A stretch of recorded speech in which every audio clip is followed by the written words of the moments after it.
Good afternoon, YouTube. It's the Curvegan here, making vegan fashionable by veganizing your favorite cuisines.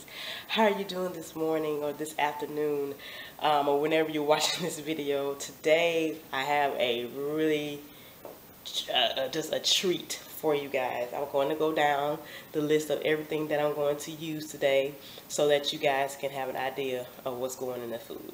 Okay, so today I'm making a curry, chickpea, and vegetable soup. Okay, so this is going to be very delicious and interesting. Okay, so I'm going to be using, of course, my earth balanced soy free vegan butter. The seasonings that I'll be using is, of course, I have Goya. It's like a seasoning for everything. I'll be using my garden veggie bouillon cube stock right here. This is the Goya pack. Of course, curry, black pepper, onion powder, pink Himalayan sea salt, garlic powder, cayenne pepper, and thyme. You can't have this without thyme. And I'm taking the time out to give you this video. I'm going to put cauliflower. This is a mixture of chopped vegetables. We have onions, carrots, celery, and bell pepper, green bell pepper. I have purple potatoes, garlic, ginger, 2 cans of coconut milk, and I also have some tricolor quinoa that I'll be putting in there. And in the refrigerator, I still have my broccoli, florets, and last but not least, some fresh tenders baby spinach. Okay, so that's what I'll be using for this stew today. So I hope you guys enjoy and let me know how you like it. Alright guys, so right here I have my large pan with my butter that is completely melted and ready to mingle with my vegetables, my chopped vegetables. I'm adding into my pan bell pepper, onion, carrots, and celery. It seems like it may be a lot of vegetables, but trust me, they will cook down and they will make your soup flavorful. Okay, starting your soup is the most important part of making a soup, especially if you're going to use water as your liquid. I use water because it allows me to monitor my sodium intake, so I use water. Okay, so right here I'm stirring, making sure my vegetables are coated with all the butter. And I stir a little bit more, and then I'll allow them to sweat a little bit by covering the pot up and letting it sit for about 2 to 3 minutes. Okay, so now after a few minutes, I'm adding some pink Himalayan salt, and I try to add a generous amount only because it's going to fill up this whole pot with a flavor. And pink Himalayan salt again is great because it still contains the minerals that we need to detox our bodies. It tastes great, it's delicious, and it's healthy for you. Much healthier than table salt and sea salt. Alright, I'm adding my black pepper. And again, I'm adding a generous amount because we have to have our stock flavorful, and this is the start of our stock. Okay? And now I'm getting ready to add in some ginger paste. That's about 2 tablespoons or a tablespoon of ginger paste. I prefer it over the ginger root. Only because the juices and the flavor are already extracted out of the ginger. And now I'm adding in about 2 tablespoons of garlic, minced garlic. Okay. And I always add my garlic in last, but because garlic tends to burn quicker than your onions and bell peppers, celery, and carrots. So I go ahead and I stir it in. And the worst thing you want is burnt garlic. And I love to stir, especially in a pot this size and of that material, because it's an all metal pan. It could burn fast if you're not paying attention. So here I'm adding about 3 tablespoons, 2 to 3 tablespoons of curry. You can adjust the amount based off your preference. I'm adding a generous amount of onion powder. And remember, generous amounts of everything, okay? Except for table salt and things of that nature. Because again, it has to be flavorful, because it has to flavor a whole pot of soup. Right there was about a tablespoon of thyme.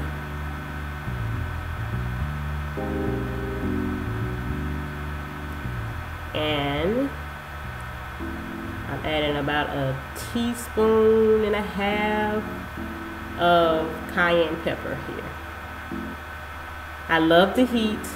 The heat actually tricks your metabolism into burning calories and burning fat. So I always try to put a little heat in. I am stirring yet again because I do not want my vegetables to burn, nor do I want my spices to burn on a pan of that material.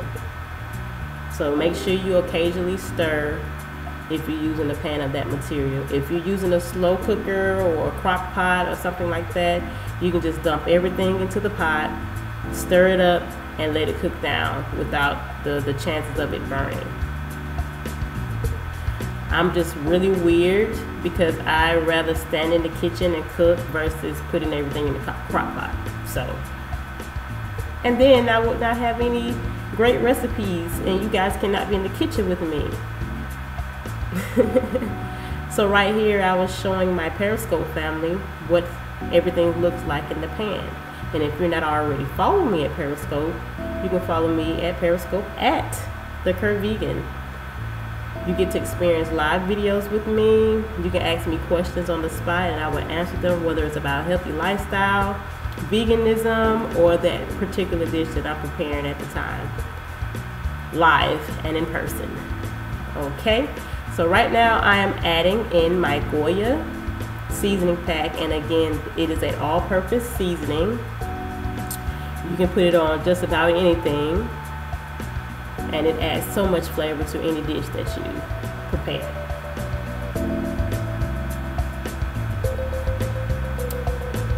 And now I'm adding in purple potatoes. Oh, my favorite kind of potatoes.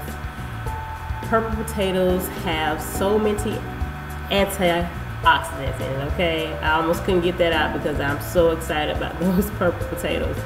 Purple potatoes have the equivalent amount of antioxidants as your blueberries and a lot of your berries.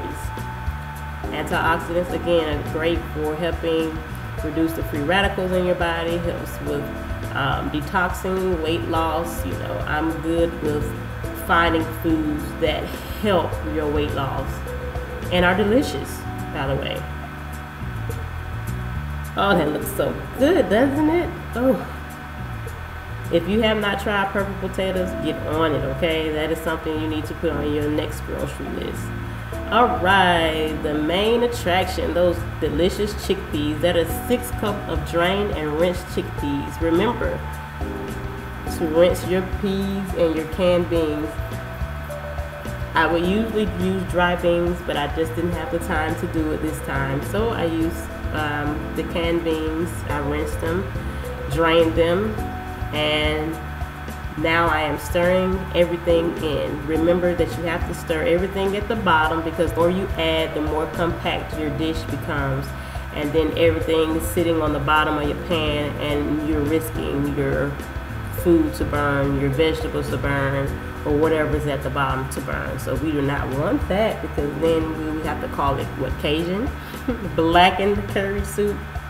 Okay, so right here I have already added in my cauliflower.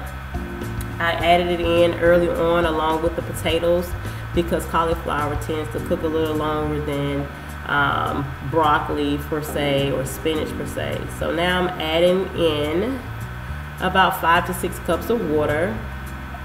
And again, I eyeballed it, so I'm not really sure exactly how many cups of water I added. Okay, so now I am opening up my pack of bouillon cubes. It is a veggie garden, it's vegan and non-GMO. And I'm adding it to my soup. I always add it in right after or right before I put in any liquid, because it has to dissolve. Okay, so as you can see, I'm trying to get it within the liquid. Yes, I love that stuff. It's really, really good, and it actually really flavors your meals. Yes, yes, yes. Okay, so now I'm trying to bring the heat up on my liquid just so everything can dissolve. And while that's happening, I'm going on ahead and adding in my coconut milk. I added in, of course, 2 cans of coconut milk.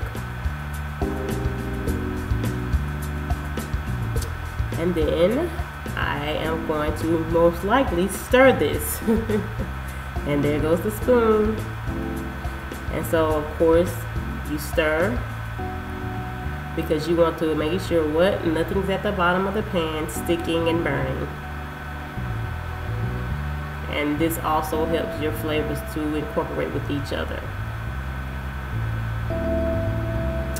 Okay, so now I'm going to cover my pan, and I'm going to let everything cook down for about 15 to 20 minutes until everything starts to tenderize.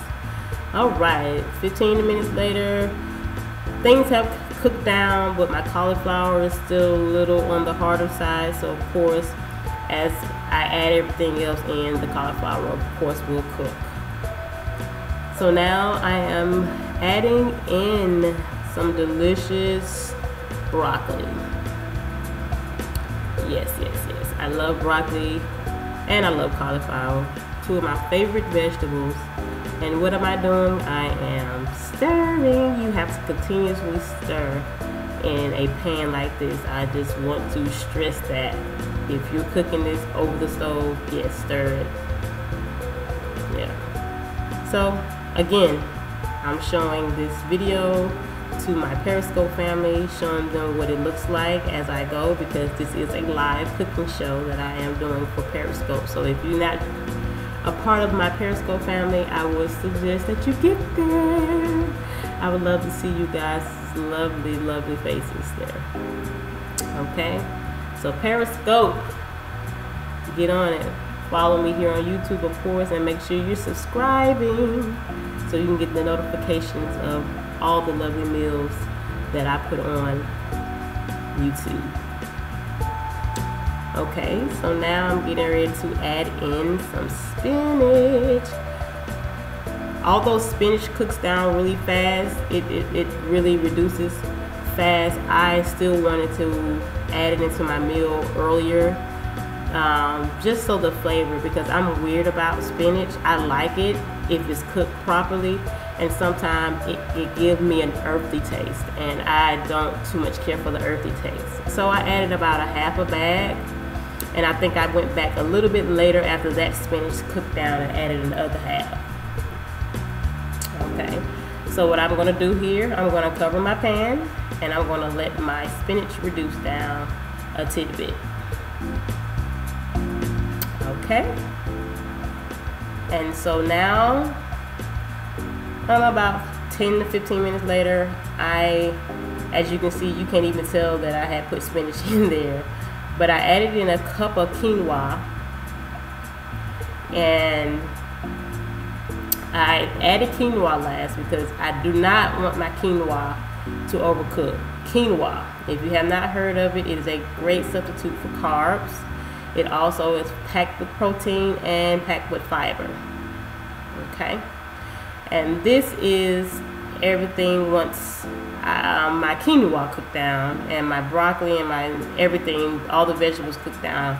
Now I'm adding about 2 tablespoons of tofu sour cream because I wanted it creamier. That's my preference. It is totally optional. The tofu sour cream is about 60 calories per tablespoon. And as you can see, I have a rolling boil here because I want my tofu to break down so that it can incorporate throughout my soup. It brings a good flavor and a great creaminess to the soup. And this, my friends, is the final product, my curry chickpea and veggie soup. I hope